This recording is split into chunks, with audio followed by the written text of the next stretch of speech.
ሰላም ሰላም ሕዋት ኣብ ዘሎምን ኩላኹም ሰላም ጥዕና እንነልኩም መጀመርታ ናተ ዩቲዩብ ሳብስክራይብ ግበርለይ ካብኡ ቀፂለ እንታይ ሒዘልኩም መፅእ ኣለኹ ሎማዓንቲ ማለት እዩ ከመይ ጌርና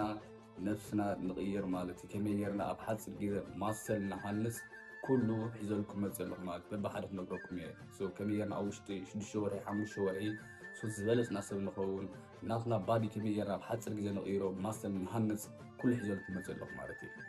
ማሰል ክትሃንፅ ትኾንካ ልዕሊ ዓቕምኻ ክትበላዕ ኣለካ ልዕሊ እስኻ ተጥፍኦ ካሎሪን ክትበላዕ ኣለካ ማለት እዩ ልዕሊ እስኻ ኣብ መዓልታዊ ትገብሮ ተጥፍኦ ነገራት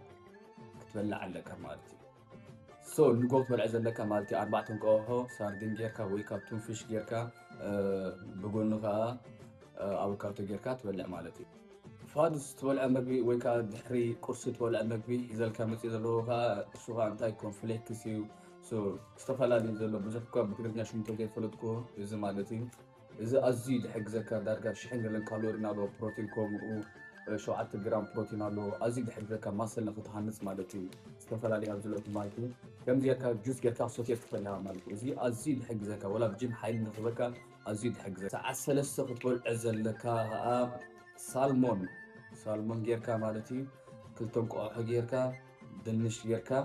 ሰዓት 3 ከባቢ ትበልዕ ማለት ከይብዛሕካ ማለት ቅድሚ ጅም ምእታውካ ማለት እዩ ንጅም ክትኣትዎ ተሰዓት ተሪፍካ ከሎ ከምኡ ጌርካ ትበልዕ ማለት እዩ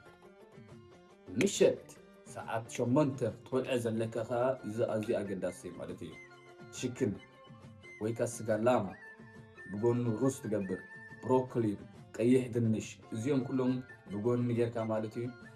ትበልዖም ኣዝዮም ክሕግዙኻ እዮም ነዚኦም ተጌርካ ኣብ ሓፂር ግዜ ለውጢ ከም ተምፅእ ተኣመን እየ ተረዲእኩም ብዙሓት ሰባት ሰምዓኒ